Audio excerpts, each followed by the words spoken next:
وكانت فرصة لكي نتبادل رأي حول جملة من القضايا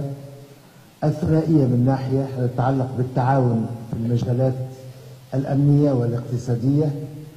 ولكن كذلك وبالخصوص حول الوضع الأمني في المنطقة وفي ليبيا وسوريا. وكانت وجهات نظرنا متقاربة جدا فيما يتعلق بضرورة إيجاد حل سياسي في ليبيا في أسرع وقت يمكن من إقامة حكومة وحدة وطنية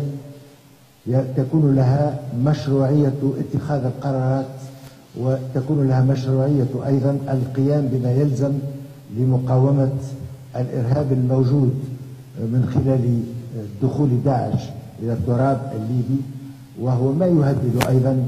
الأمن التونسي. سندتنا للمبادرة 3+3 التي تضم بريطانيا والولايات المتحدة وفرنسا، تضاف إليها ألمانيا وإيطاليا وإسبانيا، والتي تقوم بمبادرة حاليا من أجل التسرية بدعم الأغلبية في البرلمان الشرقي والبرلمان الغربي في ليبيا من أجل تكوين حكومة وحدة وطنية خلال الأيام أو الأسابيع القليلة القادمة. وهذا من شأنه أن يسهل حل هذه المعضلة أو على الأقل التقدم إلى الأمام في مجال تأمين المنطقة وإبعاد خطر الإرهاب منها أو التقليص إلى حد كبير منه.